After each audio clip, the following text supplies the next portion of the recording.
Soomaaliyeedna qaasta aniga markaas ka hadlo waxa aad ka u cunaa bariiska hilibka baastada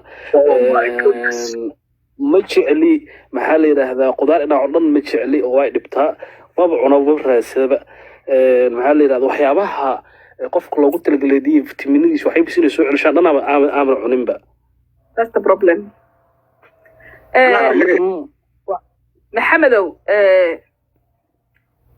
qofka wadamadan looguma talagalin bariisi baasti hilib in lagu cuno saad ogtahay because wad ogtihiin qorraxba ma haysanaba Soomaali markii la joogay baasti bariisi hilib markaa ka dhirto qorraxda ka saaraya informatigan ku jirnay iyo sidaan ahayn laakiin wadamadan waa wadamo aad aragtay 4 bil qabow baa lagu jiraa 4 bil roob baa lagu jiraa samarku waa iska yar yahay waad ogtahay haddii inta waxaas aad cuntid waa kugu fariisanayaan so markay kugu fariistaana saddex walaalo ilmaadeero gacmaha haysta aakhirku iimaanay oo ah dhiikar sonkor iyo maxaa la dhahaa dhiig iyo cholesterol waan waxa laga qaadan cuntooyinkan hadda waxa la soo ogaaday hilibka guduudan inaaba la cuni karin wadamadan oo la badsan karin ba weegi hal mar ama laba jeer inaad ku cuntid malaa ina cuntid laba maalin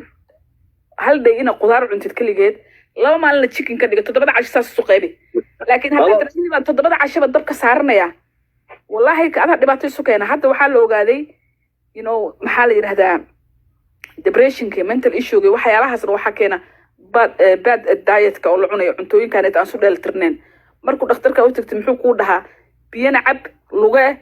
diet kaagana maxaa la dhahaa change garee waa advice-kiisa saxanka half waa inuu noqdo qudaar laba qaada yaris bariis ama basto protein waa inuu noqdo half ka kale dumar waxaan rabaa inaan kuu sheego waxaan rabaa inaan kuu sheego hilibka guduudan hadda research la sameeyay waxa lagu soo ogaaday kansarka isaga koskareeya hadda hadalkaas markaa kalaba hilibka cas la iskama badiyo kansarka isaga koskareeya waa la soo ogaaday marka hilibka cas walaalayaal waad ogtihiin fridge-ka waxa ku dhex jira 100 xabo baco yar yar oo guguntan oo la rabo maalin kasta hilib hadda dabka la saarin reerkaas guriga cunto ma taalo marka bacayaashan yar yar oo aad guguntanaysan fridge aad ka buuxsanaysaan iska kala yareeya